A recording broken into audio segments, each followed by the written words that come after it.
Welcome to Tech News of the Week with your host, your third grade writing partner who didn't do anything, Greg. Welcome to Tech News of the Week. This is our weekly tech news podcast where we cover 4 articles that jumped out to us in the previous week's tech news. Chris, I'm going to get this one started by talking about Microsoft Azure. Did you hear things aren't going great for them? They had an oopsie. They had a few oopsies, if we're being honest. Microsoft fiddles while Azure burns.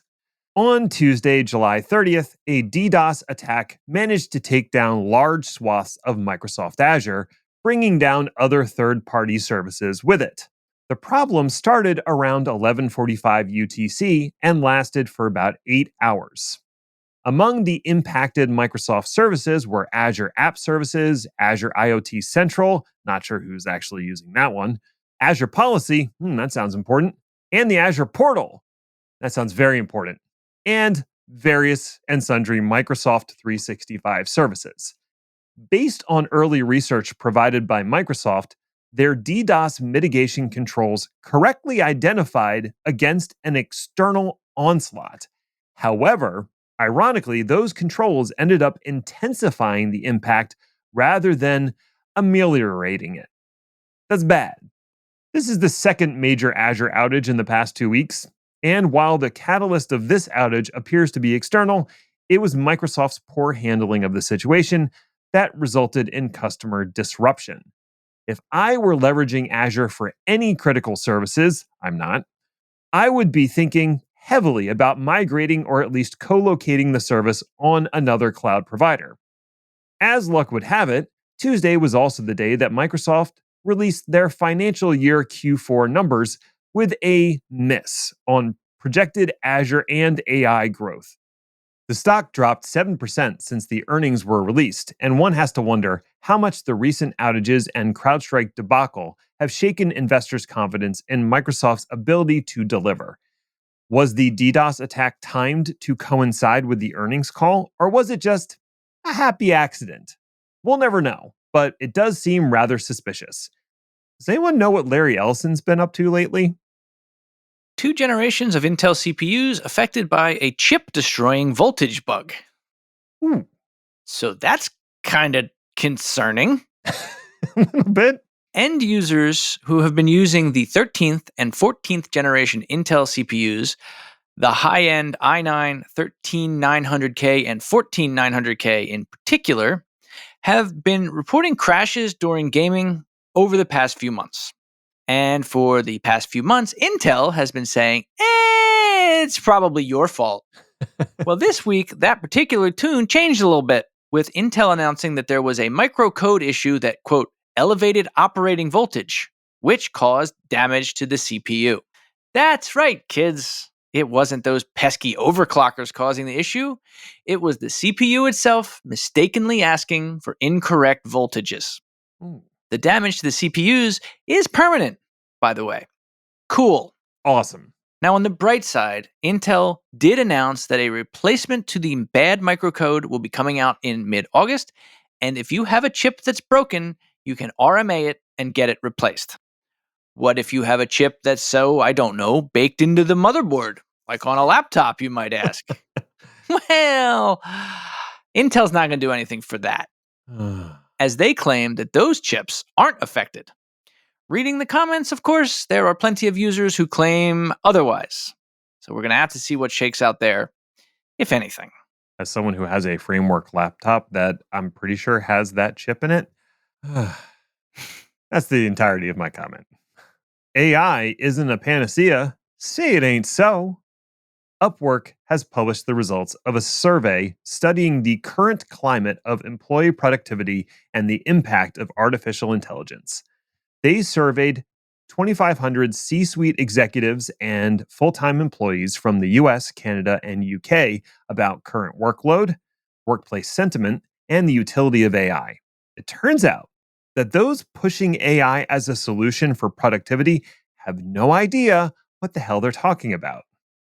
I'll pause while you pull your jaw off the floor and settle your eyebrows into an appropriate height.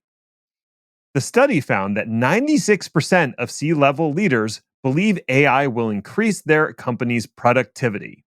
But for those actually tasked with implementing and using AI, 47% of employees have no idea how the fuck that's supposed to work.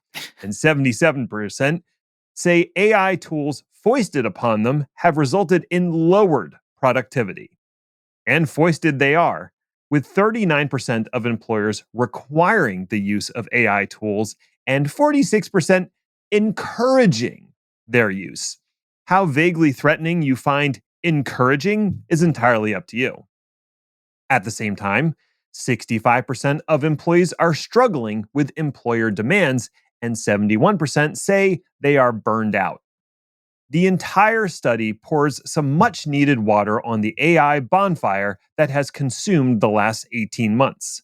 While AI can certainly improve the productivity of some tasks, the reality is it can also impede progress due to its constantly being wrong about everything.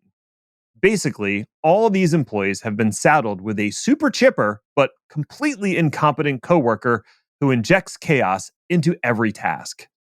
We've all experienced this before when there's one team member everyone knows is unaccountably excited and unambiguously incapable. See, what you do is you simply give Steve the least important task and send them off to a corner to move sand from pile A to pile B using tweezers or something. But now everyone gets to Steve, and Steve is writing your emails, generating your financial reports, and writing your ad copy. He's fucking terrible at it, and you can't fire him because he's the boss's son. God, I hate Steve. Steve's the worst. OpenAI releases safety updates to ChatGPT intended to stop some prompt attacks. With the rise of ChatGPT came the rise of people immediately putting ChatGPT apps into production without a second thought.